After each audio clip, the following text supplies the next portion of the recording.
கர்த்தருடைய பரிசுத்த நாமம் மகிமைப்படுவதாக. கருணை உள்ளம். ஓசியா 13 அதிகாரம் 9 இஸ்ரவேலே, நீ உனக்கு கேடு உண்டாக்கி கொண்டாய், ஆனாலும் என்னிடத்தில் உனக்கு சகாயம் உண்டு. மனிதர்கள் தன்னை உண்டாக்கின தேவனை இன்னும் சரியாக புரிந்து கொள்ளாமலேயே இருக்கிறார்கள். எவ்வளவு நன்மைகளை பெற்றும் ஆசீர்வாதங்களை கொடுத்தும் ஆசீர்வாதம் வேண்டும், ஆண்டவர் வேண்டாம் என்ற நிலையில் இன்று உலகம் போய்கொண்டிருக்கிறது. ஆண்டவர் எல்லாவற்றையும் வார்த்தையால் உண்டாக்கி மண்ணினாலே மனிதனை உருவாக்கி அவரது சுவாசத்தை நாசியில் ஊதினார். அவன் ஜீவாத்மாவாக மாறுகிறான். எல்லாவற்றையும் ஆண்டு கொண்டு சுகமாயிரு என்று ஆசீர்வதிக்கிறார். ஆனால் ஆசீர்வாதத்தின் தேவனை மறந்து மனம்போல் வாழும் மனிதர்களை பார்த்து ஆண்டவர் இருதயத்துக்கு விசனமாயிருக்கிறது என்கிறார். மனிதனை படைத்ததற்காக மனஸ்தாபமாயிருக்கிறது என்று கூறுகிறார். மனிதன் இறைவனை மறந்து மனம்போல் வாழுகிறான். ஆனாலும் அவரது கருணை உள்ளம் நம்மை பார்த்து அழைத்து கொண்டே இருக்கிறது.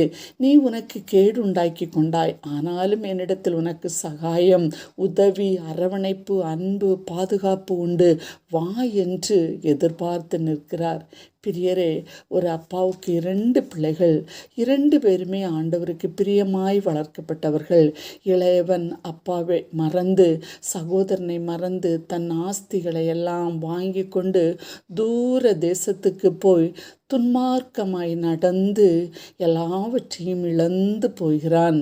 ஒன்றுமில்லாது தனித்து நிற்கும்போது தன் தந்தையின் கருணை உள்ளத்தை நினைத்து பார்த்து அநேக வருடங்களுக்கு தன் சுய உருவை இழந்து கடந்து வருகிறான். அப்பா அவன் எப்படியும் போகட்டும் என்று விட்டு விடவில்லை. ஓடி சென்று மகனை கட்டி முத்தமிட்டு அணைத்து இவன் இழந்து போன அத்தனை ஆசீர்வாதங்களையும் திரும்ப கொடுத்து தன் சொந்த பிள்ளையாய் பாவித்து அணைத்து கொள்வதை பார்க்கிறோம். நீங்களும் மனமாற்றம் என்ற பெயரில் ஆண்டவரை மறந்து போனீர்களா? கலங்க வேண்டாம். கடந்து வந்து கருணை உள்ளம் கொண்ட ஆண்டவரிடம் வருவோம். நமக்கு சகாயம் செய்து உயர்த்துவார். இந்த காலை வேளை ஒப்பு கொடுப்போமா? ஆமேன். அன்புள்ள இயேசு சுவாமி, இந்த நல்ல நாளுக்காக உமக்கு நன்றி. உலகத்தினுடைய ஆசா பாசங்களுக்குள் மூழ்கி உம்மை மறந்து போனோம் ஆண்டவரே. ஆனால் உம்முடைய கிருபை, உம்முடைய சமூகத்தில் எங்களை இழுக்கிற அன்பை நினைத்து துதிக்கிறோம். நீர் எங்களுக்கு சகாயராயிருந்து வழி நடத்தும். இயேசுவின் நாமத்தில் பிதாவே, ஆமேன்.